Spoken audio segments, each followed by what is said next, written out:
अस्सलाम वालेकुम रहमतुल्लाहि व बरकातुहू। नाज़रीन करम, जैसे कि आप लोग जानते हैं कि पाकिस्तान के मेंटोर मैथ्यू हेडन साहब पर पाकिस्तानी खिलाड़ियों की मोहब्बत तारीख होती हुई दिखाई दी जा रही है। काफ़ी अच्छे अखलाक के साथ वो पेश आते हैं। पाकिस्तानी करेक्टर का बिहेवियर भी बहुत कमाल का है। ऑलरेडी वो इस चीज़ की तारीफ भी कर चुके हैं और आप लोग ये भी जानते हैं कि पाकिस्तानी करेक्टर चाहे कोई भी टीम हो उनके साथ भी नमाज़ पढ़ना शुरू कर देते हैं मुस्लिम टीम, जैसा कि अफगानिस्तान के साथ हो चुका है।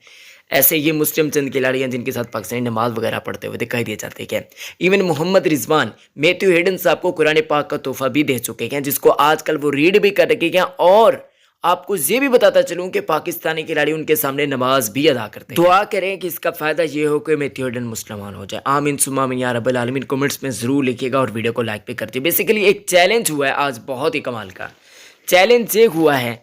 नाजरीन कराम, मैथ्यू हेडन साहब ने वसीम जूनियर को कहा कि अगर आप गेंद को ग्राउंड से बाहर फेंक देते हैं तो मैं आपको $100 दूंगा। अब मोहम्मद वसीम जूनियर ने इस चैलेंज को एक्सेप्ट तो किया, लेकिन वो हार गए। गेंद ग्राउंड के बाहर नहीं गई, जिसकी वजह से $100 ना सिर्फ नसीम शाह को देने पड़ गए, बल्कि साथ ही साथ आपको ये बताता चलूं कि $100 कोच को भी देने पड़ गए वसीम जूनियर। जहां पर आप गौर से देखें, यहाँ पर मोहम्मद यूसुफ भी मौजूद है इस चैलेंज के अंदर। और मोहम्मद यूसुफ हो, सकलैन मुश्ताक हो, बाबर आजम हो, मोहम्मद रिजवान हो, इनका तबलीगी जमात के साथ ताल्लुक है, आप लोग भी जानते हैं।